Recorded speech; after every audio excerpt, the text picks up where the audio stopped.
السلام علیکم ورحمت الله وبرکاته. دا موږ سره د خندق د غزا دوهمه برخه ده. تر دا حد رسیدلی وو چې خندق آماده کیږي او وروسته د خندقه جنگ څنګه را شروع کیږي. کفار چې د خندق نه طرف ته پراته دي او خندق دلته آماده شوی دی، صحابه کرام دې طرف ته مورچلو کې ناست دي، نو کفار ډېرې هڅې کوي په مسلمانانو باندې د حملو رنګارنګ ترکیبونه ازمایي. آن یو ورځ داسې هم سخته په صحابه کرامو باندې راځي چې صحابه کرام څلور لمونځونه د صحابه کرامو څخه قضا کیږي او رسول الله صلی الله علیه وسلم او صحابه کرام بیا وروسته د هغوی قضایي راګرځوي. په خندق کې یو طرف لږ کمزوری راغلی و، د مکې معظمې یو مشهور پهلوان د عبدود په نامه باندې چې د خپل فامیل یو دوه غړي ورسره نور هم و، په هغه ځای باندې حمله راوړي، آسونه راچوي، د دې طرفه یې صحابه کرام په غش ولي، عبدود او یو نفر د خندق څخه راوړي، یو نفر بیرته په تیښته بریالی کیږي. کله چې هغه له خندقه راوړي په دې وخت کې غږ کوي چې زه پهلوانۍ یا یو په یو مسابقه یا یو په یو جنگ ته راغلی یم. رسول الله صلی الله علیه وسلم غږ کوي د عبدود جنگ ته څوک تیار دي. حضرت علي کرم الله وجهه جګیږي او غږ کوي چې زه آماده یم. رسول الله صلی الله علیه وسلم ورته وویل چې ته کښېنه. بیا یې اعلان وکړو، بیا حضرت علي کرم الله وجهه جګ شو. درېیم وار یې اعلان وکړو، مګر درېیم وار هم حضرت علي کرم الله وجهه جګ شو. رسول الله صلی الله علیه وسلم ورته په خپل مبارکو لاسونو باندې پړګې تړي او ورته وایي زه د عبدود مسابقې یا مقابلې ته وځه. کله چې حضرت علي کرم الله وجهه د عبدود مقابلې ته ورځي، عبدود ورنه پوښتنه کوي ته څوک یې؟ دا ورته وایي زه علي یم، د ابو طالب زوی. په دې وخت کې حضرت علي رضی الله عنه یوازې 40 کلن و.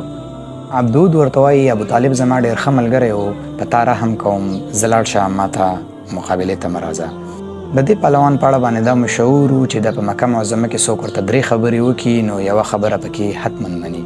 حضرت علي رضی الله عنه ورته وویل آیا دا خبره رښتیا ده؟ هغه وویل هو.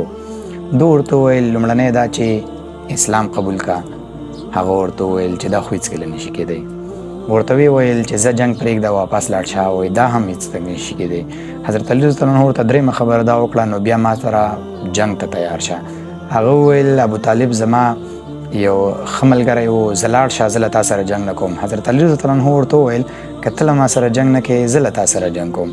په دې سره عبدود په غصه او په قهر راځي، په حضرت علي کرم الله وجهه باندې یو وار کوي. حضرت علي کرم الله وجهه هغه د خپل ډال سره د هغه دفاع کوي. په دې کې په حضرت علي کرم الله وجهه دومره زور راځي چې زنګنونه یې قات کېږي او ان د ځمکې سره لګېږي. شیعګانو دا روایت راغستی چې حضرت علي کرم الله وجهه تر زنګنونو پورې په ځمکه دننه کېږي، مګر دا روایت صحیح نه دی او صحیح روایت دا دی چې تر زنګنونه یې قات کېږي او د ځمکې سره لګېږي. کله چې حضرت علي کرم الله وجهه راجګېږي، لومړنی وار سره د الله اکبر غږ کوي او په عبدود باندې وار کوي. هغه وار داسې حیدري وار دی چې د جنګي خولۍ په سر ده، جنګي خولۍ ماتېږي او ان سر یې تر جامې پورې شکېږي. رسول الله صلی الله علیه وسلم او صحابه کرامو د الله اکبر غږ وکړي. هغه بل پاتې نفر چې و هغه واپس هڅه وکړه چې وتښتي، مګر خندق کې وغورځېد.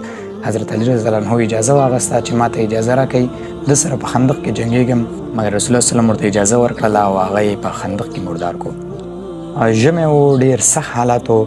حضرت حذیفه رضی الله تعالی عنه وایي رسول الله صلی الله علیه وسلم یو نفر په جاسوس لټوه. زه پوه شوم نو زه په یو کنده کې وړکۍ غوندې کنده وه، په هغه کې پټ شوم.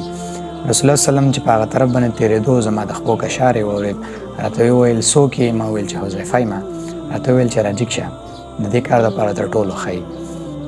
زه یې راجګ کړم. ما ورته ویل یا رسول الله زه ډېر سخت ډارېږم. دم یې کړم، د هغه نه وروسته زما د زړه رفېدا او ډار ختم شو. رسول الله صلی الله علیه وسلم راته توصیه وکړه که چېرته کوم کافر دې وژلی شو وژنه یې ما. نو زه د کافرانو منځ ته یې وړم.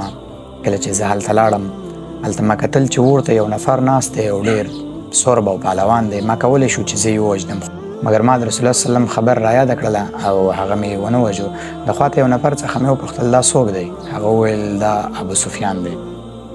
په دغه شپه باندې ډېر سخت باد او سختې شګې راوالوتلې او د دې کفارو خیمې او همداراز د دوی دیګونه یې چپه کړل.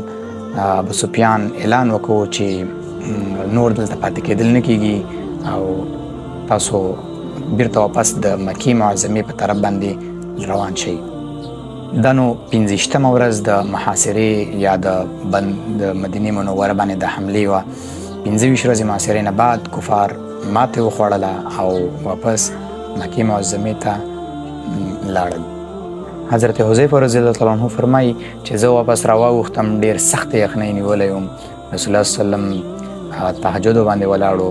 زه یې په کمبله کې کېنولم چې کله مې وجود راګرم شو بیا یې راته وویل اوس راته حال ووایه. رسول الله صلی الله علیه وسلم ته مې ټول حال ووایو چې کفار همداسې وتښتېدل، ټولې قبایل وتښتېدل او فتحه الله جل جلاله مسلمانانو ته ورکړه. دا موږ سره د خندق د غزا دومه برخه. تر بیا مو په پاک او سپېڅلي ذات سپارم. وسلام.